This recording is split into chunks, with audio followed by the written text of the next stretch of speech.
Hello friends, स्वागत है आपका अपना यूट्यूब चैनल युवा मैथमेटिक्स में। हम लोग आज PYP क्वेश्चन देखने वाले, मतलब प्रीवियस ईयर पेपर जो 2017 में पूछा गया वो। ठीक है, ये क्वेश्चन आपका मिसलेनियस रहेगा, हर चैप्टर से मिला हुआ। यदि आप चैप्टर पढ़ चुके हैं तो ज़्यादा समझ में आएगा, यदि नहीं पढ़ चुके फिर भी समझ में आएगा, क्योंकि यहाँ पे पूरे बेसिक से बताया जाएगा। जो फॉर्मूला कॉन्सेप्ट रहेगा वो सब बताएंगे, उसको सवाल को करेंगे। कोशिश करेंगे कि कम से कम समय में वीडियो को बनाया जाए और अच्छा क्वेश्चन आपके पास पहुंच जाए। ठीक है, तो सीधा क्वेश्चन पे आते हैं। देखिएगा क्वेश्चन नंबर फर्स्ट क्या है। आपके पास क्वेश्चन शो करा हुआ है यहाँ पे, देखिएगा उसका सॉल्यूशन।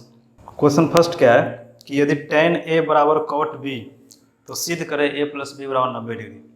दिया हुआ है आपका कि यदि tan A बराबर cot B तो सिद्ध करें A प्लस बी बराबर 90 डिग्री। क्वेश्चन बनाने का हम तरीका बताए थे आपको। पहला क्वेश्चन है ये कि किसी भी क्वेश्चन को सॉल्व करते समय आप बस ये ध्यान रखिएगा कि दिया क्या है और निकालना क्या है। ठीक है, तो यहाँ पे देखिए दे रखा है वो कि tan A, यहाँ पे लिख दीजिए गिवन डाइट, मतलब दिया है। क्या दिया है?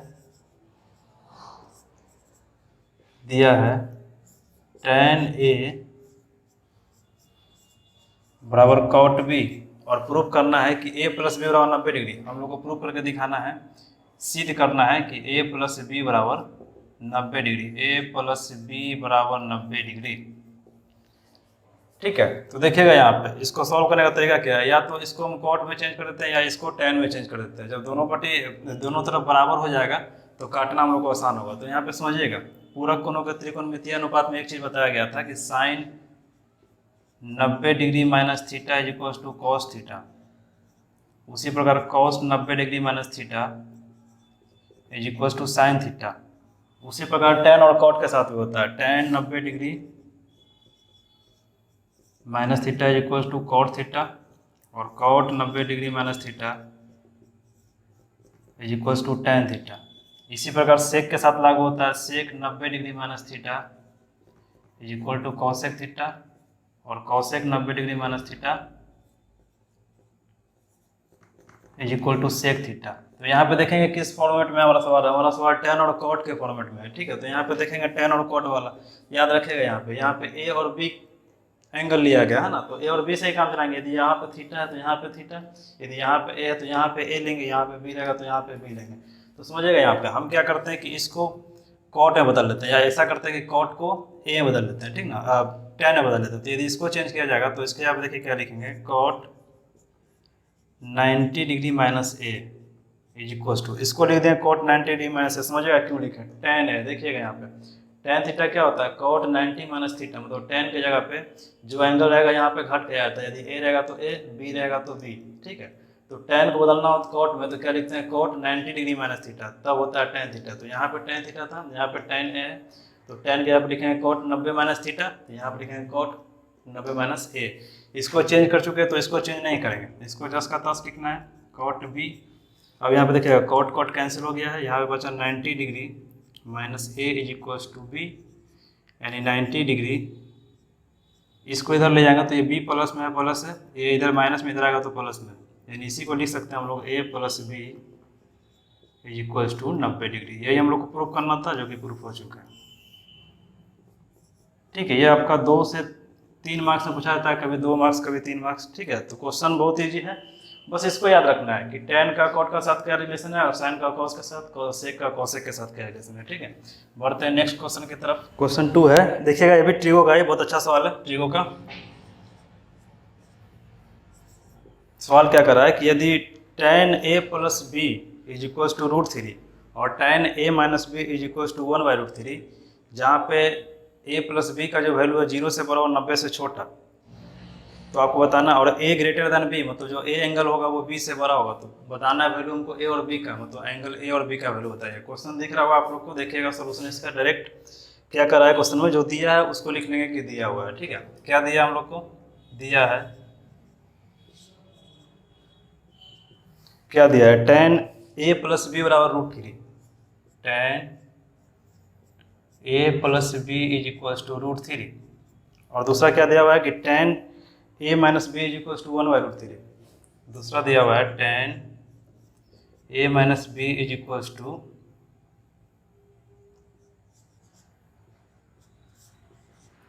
1/√3। अब देखिएगा पहला से निकालते हैं हम यहाँ पे, यदि tan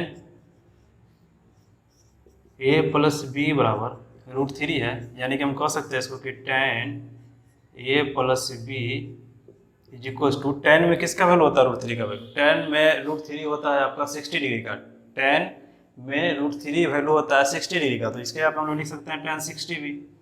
आप समझिएगा tan 60 क्यों लिखा, क्योंकि हमको ए और बी का वैल्यू निकालना है, ए और बी एंगल फाइंड करना है, ए और बी एंगल फाइंड करना है, और यही बताना है आपको कि ए बी होना, ए जो है वो ग्रेटर होना चाहिए बी से, मतलब ए का जो भी एंगल आएगा वो बी से बड़ा होना चाहिए। ठीक है, तो यहाँ पर समझिएगा √3 के यहाँ पर tan 60 इसलिए लिख दिया ताकि हमारा tan कट जाए, tan कट गया है, यहाँ से a प्लस बी कितना आ गया है 60 डिग्री, इसको मान लेते हैं फर्स्ट इक्वेशन।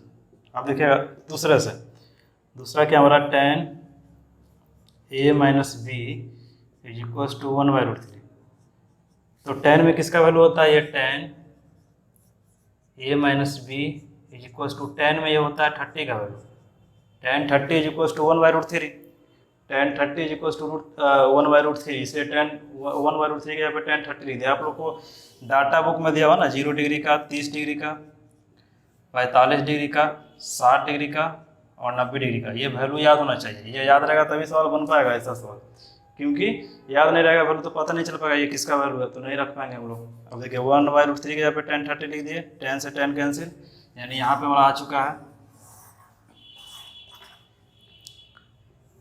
यहाँ पे a माइनस बी का वैल्यू आ चुका है 30 डिग्री, इसको मान लेते हैं इक्वेशन 2।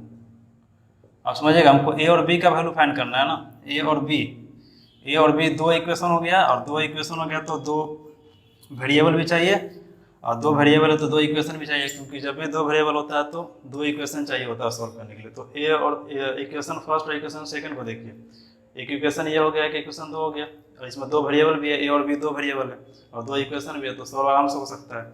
बस कुछ नहीं करना है, और समीकरण 1 को 2 से जोड़ दीजिए, समीकरण 1 प्लस समीकरण 2। ऐसा करने से क्या होगा ना कि हमारा ए और बी में से किसी एक का वैल्यू निकल जाएगा करने पर। देखिए क्या होगा, पहला क्या था a plus B is equal to 60 degree, दूसरा क्या था a minus B is equal to 30 degree. जब इसको जोड़ेंगे तो b प्लस में b माइनस में, जब एक ही चीज़ प्लस में, देखिएगा जब भी ऐसे सवाल को सॉल्व करना हो, लेसन थर्ड में दो चर वाले रैखिक समीकरण में एक चीज़ पढ़ना हम लोग को, वेरिएबल का वैल्यू निकालने के लिए। ठीक है, तो यहाँ पर ध्यान दीजिएगा, दो वेरिएबल है a और b, दो वेरिएबल है तो दो इक्वेशन है कि नहीं, तो एक इक्वेशन दो इक्वेशन। जब भी ऐसे समीकरण है तो उसको सॉल्व करने का बहुत आसान तरीका, या तो दोनों समीकरण को जोड़ दीजिए या तो दोनों समीकरण को घटा दीजिए। कब जोड़ेंगे और कब घटाएंगे, देखिए आप यहाँ पे जोड़ने पे वैल्यू आसानी से आ जाता है, क्योंकि एक चीज़ प्लस में एक चीज़ माइनस में, और प्लस माइनस ये कट गया, तो प्लस माइनस जब कट गया तो बचा ए और ए। अब कहेगा कि ए क्या नहीं कटा, ए भी प्लस में और बी ये भी ए प्लस में, लेकिन ये बी प्लस में ये भी माइनस में, इसलिए बी भी कट गया, तो यहाँ से क्या हो गया, ए प्लस ए 2 है, 2a बराबर 90 डिग्री, यानी कह सकते हैं कि a बराबर 90 डिग्री बाई 2 यानी कि 30 डिग्री। a का वैल्यू आ गया 30 डिग्री। अब इस a के वैल्यू को या तो इसमें रख दीजिए या तो इसमें रख दीजिए, तो यहाँ से b का वैल्यू निकल जाएगा। तो यहाँ पे लिखेंगे a का मान समीकरण 1 में रखने पर चलिएगा, ये क्या है, a प्लस बी बराबर 60 degree, a plus B is equal to 60 degree, a का वैल्यू कितना है 45 आएगा, तो यहाँ पे रख देंगे 45 प्लस बी बराबर 60 डिग्री, यहाँ से b आपका क्या निकल जाएगा 60 degree minus 45 is equal to 15 degree. यहाँ पे देखिएगा, यहाँ पे हमारा निकल चुका है, क्या निकल चुका है, a का वैल्यू आया 45 और b का वैल्यू आया 15, a हो गया आपका 45 और b हो गया 15, ये आपका आंसर हो चुका है। ध्यान दीजिएगा, कह रहा था कि a is greater than b, तो यहाँ पे a तो बड़ा ही गया b से, a is greater than b एक शर्त था सवाल में दिया हुआ, तो a मतलब बड़ा है कि नहीं b से, तो a तो बड़ा ही है b से। यहाँ से ये सॉल्व हो चुका है, a और b का वैल्यू निकल गया। Question second complete. अब देखते हैं नेक्स्ट क्वेश्चन क्या कर रहा है। सारे क्वेश्चन अच्छे हैं और सारे 2017 के एग्जाम में पूछा गया, तो ये आगे भी आ सकता है, बस वैल्यू चेंज हो सकता है, लेकिन सेम भी कभी कभी आता है, तो सेम भी आ सकता है, नहीं तो वैल्यू बस चेंज कर देगा। क्वेश्चन थर्ड देखिएगा क्या कर रहा है, ये कोऑर्डिनेट ज्योमेट्री से क्वेश्चन है, कर रहा है कि उस त्रिभुज का केंद्र ज्ञात करें जिनके शीर्ष इतना इतना और इतना दिया हुआ ना, मतलब 3, -5, -7, 4 और -10, -2, ये तीन वैल्यू दे रखा है और कह रहा है कि त्रिभुज का केंद्र ज्ञात किया। ऐसे सवाल को बनाने का सबसे अच्छा तरीका क्या है कि आप पहले फिगर ड्रॉ कीजिए। ऐसे सवाल को बनाने के लिए सबसे पहले फिगर ड्रॉ किया जाता है। फिगर ड्रॉ कर लिए, एक त्रिभुज बनाना है जिसका केंद्रक ज्ञात करना है। ठीक है, ये त्रिभुज हो गया, कुछ भी अपने मन से नाम दे देंगे। नाम नहीं दे रखा है कोऑर्डिनेट का, कुछ भी नाम दे देंगे। मान लीजिए ये ए है, ये बी है और ये सी है। तो ए पॉइंट से और बी पॉइंट से और सी पॉइंट से, तीनों से जहाँ पे बिंदु जो इसका मिड पॉइंट होगा, तीनों एंगल का जो बाइसेक्टर होता है, जहाँ पे मिड पॉइंट पे मिलता है, उसी को क्या कहते हैं हम लोग? केंद्रक कहते हैं, जिसको जी से डिनोट किया जाता है। ये केंद्रक है। अब देखिए कह रहा है कि 3 कोऑर्डिनेट है, तो तीनों कोऑर्डिनेट को मान लेते हैं। इसको मान लेते हैं कि 3 -5 है, बी को मान लिए -7,4 और सी को मान लिया 10,-2। अभी अपने मन से माने, किसी को मान सकते हैं बी, ऐसा नहीं है कि इसी को ही मानेंगे। इसको आप यहाँ भी मान सकते हैं, सी को ये मान सकते हैं, बी को। बस अपने मन से मान लिए कि ये है, बी ये है और सी ये है। इसका केंद्रक ज्ञात करना है। तो सबसे पहले आप तो माने हैं कि ए का निर्देशांक कितना है, इतना है, बी का निर्देशांक कितना है और सी का निर्देशांक इतना है। इसको निर्देशांक बोला जाता है। पहले वाला वैल्यू एक्स का, दूसरा वाला वैल्यू वाई का। इसमें भी एक्स का और ये वाई का, ये भी एक्स का और ये वाई का। यानी कह सकते हैं कि x1y1 और ये x2y2 और ये x3y3। समझिएगा, यहाँ पर समझने के लिए लिख देते हैं कि x1, y1, ये हो गया आपका x2, y2 और ये हो गया है x3, y3। अब समझिएगा, जो माने उसको लिख लेना है। सब्जेक्टिव है इसलिए इसको प्रोसेस से बनाना पड़ेगा। लिख लेते हैं ना। माना कि हम लोग मान चुके हैं, माना कि बिंदु ए का निर्देशांक, बिंदु ए का निर्देशांक हम क्या माने? 3, -5। ये मान लिए 3, -5। उसी प्रकार माना कि बिंदु बी का निर्देशांक कितना हो जाएगा? 7,4, -7,4 है। उसी प्रकार माना कि सी बिंदु का निर्देशांक कितना होगा? ऐसा मतलब ये सेम ऊपर वाला जैसा 10, -2। आप समझिएगा, इसका केंद्रक निकालना। तो त्रिभुज के केंद्रक का निकालने का फॉर्मूला होता है, त्रिभुज का केंद्रक, त्रिभुज का केंद्रक इज इक्वल्स टू होता है x1 + x2 + x3/3, y1 + y2 + y3/3। ये फॉर्मूला पर रख देना है। ठीक है, देखिए सॉल्व करते हैं इसको। x1, x2, x3/3, तो यहाँ पे x1y1, x2y2, x3y3। मतलब जिसमें पहला है जो x1 है ना, इसमें पहला x2 है, इसमें क्या है? पहला x3 है। मतलब पहला वाला वैल्यू जो x का होता है, दूसरा वाला वैल्यू y का होता है। इसको गलती से भी x1 x2 नहीं पढ़ना है। x1y1, जब भी x और y मिलता है तभी कोऑर्डिनेट बनता है। सिर्फ x रहेगा तो कोऑर्डिनेट नहीं होगा।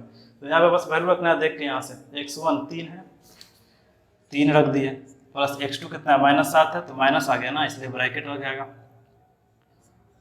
-7 प्लस x3 कितना है? 10 है, 10 रख दिए, y3, y1 कितना है? -5 है, -5 रख दीजिए, प्लस y2 कितना है? 4 है, तो 4 रख दीजिए, प्लस y3 कितना है? -2 है, तो -2 रख दीजिए। और कुछ नहीं है, बस कैलकुलेशन इसको कर देना है, सॉल्व कर देना है। ये हो गया 3 + -7 + 10/3।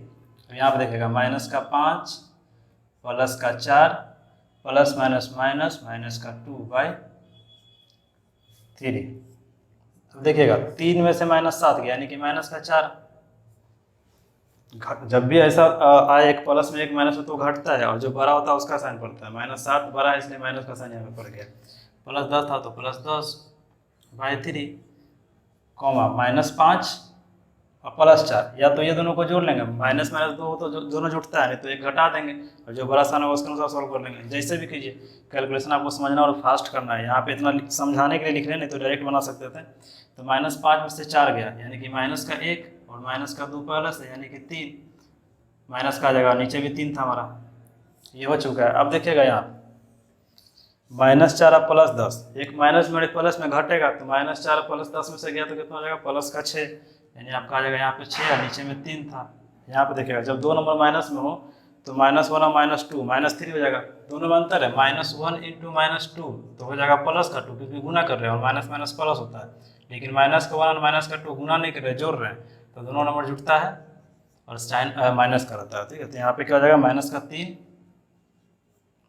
अब काट देंगे, 3 दूना 6, 3 एकम 3 कितना आ गया, ये आ गया 2 और ये आ गया -1। ये आपका हो चुका आंसर। त्रिभुज का केंद्रक निकल चुका, मतलब इसका कोऑर्डिनेट निकल चुका है, x का वैल्यू 2 यहाँ पे और y का वैल्यू -1। बहुत अच्छा सवाल, और ये हर बार पूछा जाता है, बस वैल्यू को चेंज करेगा और कुछ नहीं करेगा, हर साल पूछा जाता है ये सवाल। चलिए बढ़ते हैं नेक्स्ट क्वेश्चन की तरफ। नेक्स्ट सवाल क्या कर रहा है कि एक द्विघात बहुपद 2x² - 8x + 6 कर रहा है इसका कि शून्यकों का योग और शून्यकों का गुणनफल ज्ञात कीजिए, है ना। इसमें सवाल में क्या कर रहा है कि एक सवाल हमारा दिया हुआ है इसमें, इसको लिखते हैं 4 नंबर क्वेश्चन है। क्या कर रहा है सवाल में दिया है, जो दिया है उसको लिख लीजिए। पहले दिया है कि एक बहुपद है 2x² माइनस का 8x प्लस का 6, और हमसे पूछ रहा है कि इसके शून्यकों का योगफल और शून्यकों का गुणनफल बताइए। शून्यकों का योगफल हमसे पूछ रहा है, शून्यकों का योगफल, शून्यकों का योगफल, शून्यकों का योगफल, और फिर क्या पूछ रहा है, शून्यकों का गुणनफल। बताइए क्या होगा शून्यकों का गुणनफल।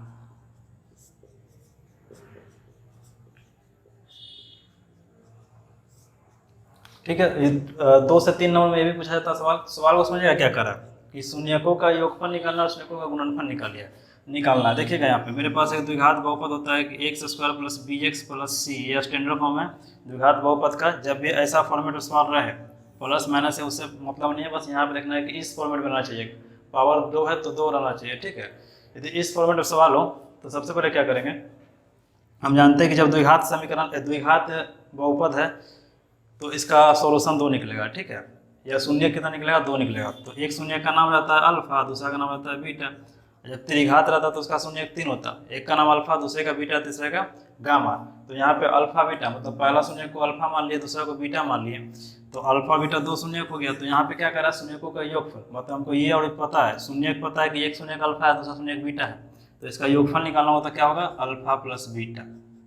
ठीक, और यदि गुणनफल पूछेगा तो alpha into beta, alpha into beta. यदि हमको अल्फा और बीटा का वैल्यू पता रहता तो उसको बस यहाँ पे पुट कर देते आंसर आ जाता, लेकिन नहीं पता तो उसको निकालने का तरीका है, यदि उसको गुणनखंड विधि से निकालते हैं। यदि नहीं भी निकालना आता है तो इसके लिए वो फॉर्मूला याद रखना है डायरेक्ट इक्वेशन से। तो यहाँ पे देखिएगा इक्वेशन में ये जो है आपका, इसको यदि तुलना करवाया जाए इससे ax² + bx + c, इसके लिए आप इसको रखा जाए तो 2x² माइनस का 8x प्लस का 6। तो यहाँ पर देखिएगा a का वैल्यू कितना आ गया 2, b का वैल्यू कितना आ गया -8, c का वैल्यू कितना आ गया 6। ठीक है, मतलब तुलना करने पता चला है कि a इतना है 2 है, b कितना है -8 है, -8 लिखना जरूरी है, प्लस रहेगा तो सिर्फ 8 लिखते हैं, c का वैल्यू 6 है, पता चल गया। अब बस कुछ नहीं करना है, यहाँ से एक फॉर्मूला होता है कि यदि शून्यकों का योगफल बोले यानी अल्फा प्लस बीटा बोले तो इसका फॉर्मूला क्या होता है, -b/a, -b/a। यदि पूछे शून्यकों का गुणनफल तो होता है c/a, c/a। ये -b/a क्या, c/a क्या, तो यहाँ से पता करना आपको। ठीक ना, ये होता था ax², ये होता था bx, ये होता था c। हम लिख देते हैं यहाँ पे फिर से ax² प्लस का bx प्लस का c। तो यहाँ से तुलना करें तो हम क्या लिखें, -b/a, शून्यकों का योगफल alpha plus beta -b/a, minus है तो माइनस, और b का वैल्यू क्या है 8 है, माइनस का 8 है, तो पहले से माइनस फिर माइनस का 8, तो 8, और बीटा a का वैल्यू कितना 2 है तो 2, यानी इसको सॉल्व करेंगे तो प्लस का 8/2, माइनस माइनस प्लस का 8, यानी कि 4 निकल चुका है। शून्यकों का योगफल कितना आराम से +4 आ गया आपका। यदि पूछे alpha into beta c/a, c क्या है यहाँ पे 6 है और a कितना है 2 है, तो यहाँ पे लिख देंगे 6/2, कट कर दिया इसको 3, ये भी आंसर आ चुका है आपका। तो शून्यकों का योगफल और गुणनफल निकालने का फॉर्मूला याद रखना है, योगफल बोले तो -b/a और गुणनफल बोले तो c/a। ठीक है, ये क्वेश्चन समाप्त हुआ आपका। अब बढ़ते हैं नेक्स्ट क्वेश्चन की तरफ, क्वेश्चन नंबर 5 और आज के क्लास का लास्ट क्वेश्चन।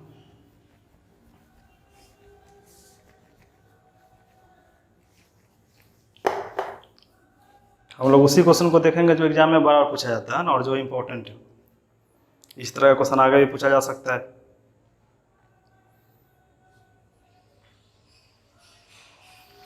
देखिएगा एक प्रायिकता का है और बहुत ही अच्छा सवाल है। कह रहा है कि एक थैले में 3 लाल और 5 काली गेंद है। एक थैला जिसमें 3 लाल है और 5 काली गेंद है।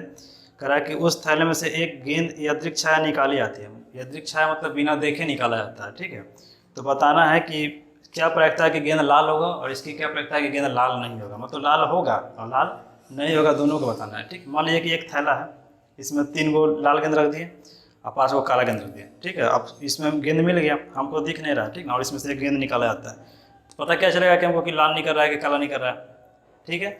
लेकिन रखा हुआ तो 2 ही गेंद है, या तो लाल कलर का या तो काला कलर का है, ठीक है। 3 लाल कलर का और 5 काला कलर का, मतलब टोटल गेंद कितना है, 8 है। टोटल पता चलेगा कि 8 है, हमको इसी 8 में से कोई एक निकालना है। तो अब जो गेंद निकलेगा ये हमको पता नहीं है कि कौन सा गेंद निकलेगा, लाल भी निकल सकता है, काला भी निकल सकता है। तो वही कह रहा है कि लाल निकलेगा इसका प्रायिकता बताइए, और लाल नहीं निकलेगा इसका प्रायिकता बताइए। तो जो पहले दिया उसको लिखेंगे, दिया है ना, क्या दिया है,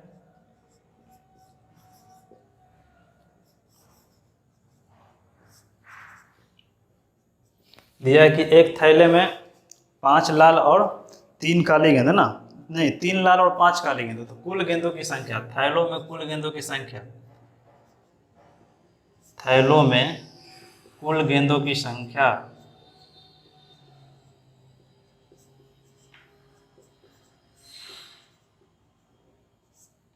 कितना है, 3 लाल है और 5 काला है, यानी कि टोटल हम बोल सकते हैं कि मेरे पास 8 गेंद है, टोटल सारा मिला के 8 गेंद है। अब ये कह रहा है कि उसमें से एक गेंद निकाला गया, या दृक्ष है मतलब बिना देखे नहीं निकाला गया, तो बताइए कि इसका क्या होगा, प्रायिकता है कि वो लाल होगा।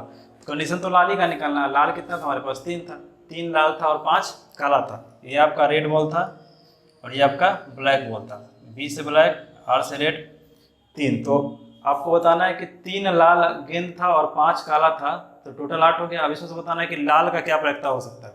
देखिएगा तो लाल कितना है संख्या में, उसमें 2 सवाल, एक लाल होगा एक लाल नहीं होगा, तो लाल संख्या में कितना है, लाल गेंद की संख्या,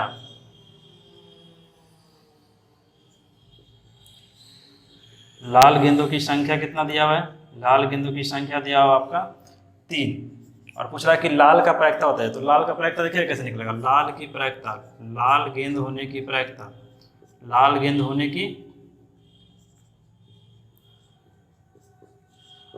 की प्रायिकता, तो प्रायिकता का फॉर्मूला होता है P बराबर एन ई बटा एन एस, याद रखना है, P बराबर, P मतलब प्रायिकता, एन ई बटा एन एस, एन ई बटा एन एस। ये एन ई बटा एन एस क्या है, एन ई वो जो आपको निकालना है, तो यहाँ पे क्या निकालना है, लाल निकालना है। एन ई वो जो आपको निकालना है, और एन एस टोटल, जो टोटल है वैल्यू वो, तो टोटल वैल्यू कितना वाला 8 है, मतलब टोटल थैला में गेंद कितना था, 8 था, ये एन एस का वैल्यू होगा। और जो निकालना है वो कितना निकालना है, 3 गेंद निकालना है, तो 3 आपका क्या होगा, एन ई का। और ऐसे भी याद रखना है कि ऊपर में छोटा रखना है, नीचे में बड़ा रखना है। तो एन ई का वैल्यू कितना हो गया, 3 छोटा वाला, और एन एस का वैल्यू कितना हो गया, 8। मतलब हम कह सकते हैं 3 ही में से ना लाल निकलेगा, तो मतलब टोटल लाल का पॉसिबिलिटी तो 3 है और टोटल पॉसिबिलिटी कितना है, 8 है। मतलब 8 में से 3 बॉल निकल सकता है जो कि लाल होगा, तो ये लाल का निकल गया। यदि बोलता है काला का, तो काला कितना था, 5 था, तो काला पूरे थैले में से यदि काला निकालना होता तो काला का क्या करते, 5, 5 बटा 8 तो काला निकल जाता। लेकिन ये पहला था कि लाल है, अब पूछ रहा है दूसरा कि लाल नहीं है, तो देखिएगा लाल निकल गया तो लाल नहीं है आराम से निकल जाएगा। लाल गेंद नहीं होने की प्रायिकता, लाल गेंद नहीं होने की प्रायिकता,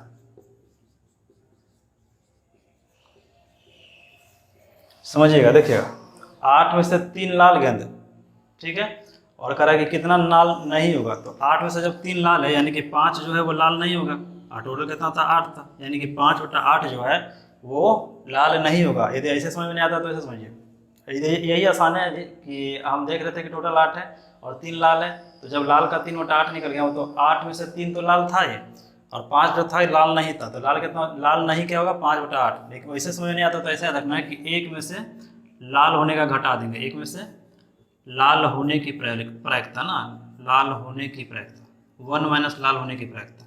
ये फॉर्मूला का तौर पे याद रखना है कि जब नहीं का निकालना हो तो 1 में से घटाएंगे उसी के होने का, जैसे लाल नहीं का तो लाल होने का घटाएंगे 1 में से, तो 1 में से घटा दिए लाल नहीं हो, लाल होने का, तो लाल होने का कितना था, 3 बटा 8, 8 एलसीएम ले लेंगे है ना, तो 8 यहाँ जाएगा, तो 8 माइनस 3 यानी 5 बटा 8। तो ऐसे भी समझ सकते हैं, दोनों से सेम ही आएगा, ठीक है। तो आज के लिए इतना ही, आपका 5 क्वेश्चन था और ये बहुत ही इंपॉर्टेंट क्वेश्चन। बस यदि नेक्स्ट मान लीजिए कि 2022 से पूछता है तो कुछ नहीं करेगा, बस 3 की जगह 5 हो सके, 5 की जगह पे 10 कर दे, लेकिन सवाल एक ही पैटर्न में पूछा जाता है, ठीक है, लाल की जगह पे पीला कर दे, पीला की जगह पे हरा कर दे, कुछ भी कर सकता है। तो ये वीडियो को छोटा रखने के लिए 5 ही क्वेश्चन बताया गया है, ठीक ना, और अच्छे क्वेश्चन को इसमें इंक्लूड किया जाएगा। यदि क्लास अच्छा लगा हो तो वीडियो को देखते रहिए और इसी प्रकार के क्वेश्चन का सीरीज प्रैक्टिस करने के लिए, मिक्स क्वेश्चन का प्रैक्टिस करने के लिए आप प्लेलिस्ट में जाके देख सकते हैं, बहुत सारा वीडियो पड़ा हुआ है, वहाँ से जाके आप क्वेश्चन प्रैक्टिस कीजिए और मिक्स क्वेश्चन बनाइए, क्योंकि जब तक प्रैक्टिस नहीं कीजिएगा तब तक होगा नहीं। वीडियो देखने से और किताब में बनाने से नहीं होगा जब तक प्रैक्टिस नहीं कीजिएगा खुद से। और कोशिश कीजिए कि मिक्स क्वेश्चन का प्रैक्टिस किया जाए, क्योंकि एग्जाम में सब चैप्टर से मिला के क्वेश्चन आता है, कोई एक चैप्टर से तो आता नहीं है। इसलिए मस्ट है ये इसको देखना और इसको बनाना, कॉपी में नोट्स करके इसको बस रिवीजन करते जाइए। अभी आपके पास 2 से 3 महीना का टाइम है ना, इसमें इंपॉर्टेंट क्वेश्चन पढ़िए। पढ़ तो लिए थोड़ा सारा चैप्टर आप लोग, लेकिन उस अभी पढ़ने का क्या है, उसमें से फिल्टर करने का समय है, अच्छा जो क्वेश्चन है उसको बनाने का समय है। और बुक में आपको हो सके तो ये क्वेश्चन नहीं भी मिले, या हो सके मिल भी जाए किसी बुक में, तो एग्जामिनर क्या करता है ना, अपने दिमाग से सेट करके क्वेश्चन देता है, तो बस यदि कॉन्सेप्ट क्लियर तो सवाल बन जाएगा। और अभी मिसलेनियस क्वेश्चन चल रहा है, फिर इसका सीरीज भी चलेगा, जैसे प्रायिकता ले लेंगे, प्रायिकता का थ्योरी बता देंगे, उससे जितना क्वेश्चन पूछा गया वो करवा देंगे, ऑब्जेक्टिव भी सब्जेक्टिव भी। तो सप्ताह में बस ये वीडियो आता रहेगा। यदि आपको अच्छा लग रहा हो क्लास तो कंटिन्यू कीजिए क्लास को और शेयर कीजिए दोस्तों के साथ, लाइक कीजिए, सब्सक्राइब कीजिए। मिलते हैं नेक्स्ट वीडियो में, तब तक के लिए धन्यवाद।